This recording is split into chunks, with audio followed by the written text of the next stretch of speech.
Hail to thee, blithe spirit, bird thou never wert, that from heaven or near it pourest thy full heart in profuse strains of unpremeditated art. Higher still and higher from the earth thou springest, like a cloud of fire. The blue deep thou wingest, and singing still dost soar, and soaring ever singest.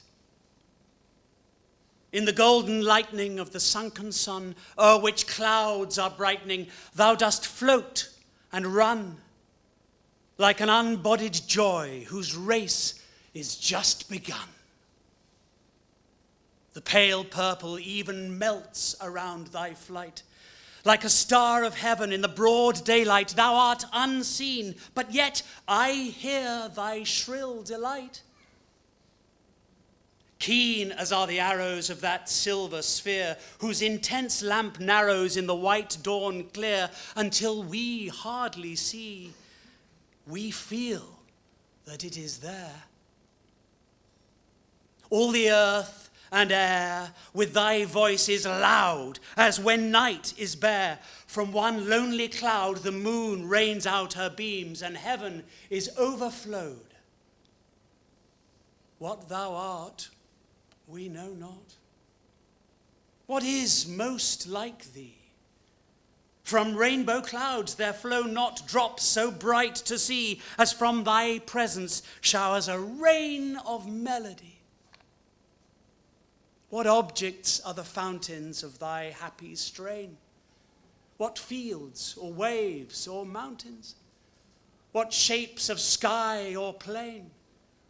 What love of thine own kind? What ignorance of pain? Clear, keen joyance, languor cannot be. Shadow of annoyance never came near thee. Thou lovest, but ne'er knew love's sad satiety. Waking or asleep, thou of death must deem things more true and deep than we mortals dream. Or how could thy notes flow in such a crystal stream? We look before and after, and pine for what is not. Our sincerest laughter with some pain is fraught. Our sweetest songs are those that tell of saddest thought. Yet if we could scorn hate and pride and fear, if we were things born not to shed a tear, I know not how thy joy we ever should come near. Better than all measures of delightful sound, better than all treasures that in books are found, thy skill to poet were, thou scorner of the ground.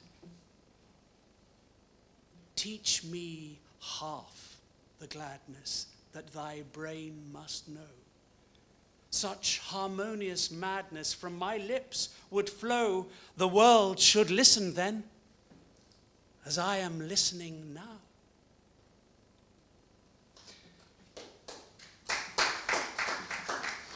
The English Romantics had to be represented, and many of you will have recognized that wonderful poem by Shelley, probably one of his most celebrated works. The poem is actually 21 stanzas, so with apologies to Shelley, we had to edit a little. Although we can't, I'm afraid, claim Shelley as a local boy, he did attend Syon House Academy just down the road in Brentford, which, however, he described as a prison. We like to think that the young Shelley strolled in Richmond Park when he had a temporary release from that prison and was inspired by the skylarks that nested there over 200 years ago and still nest there.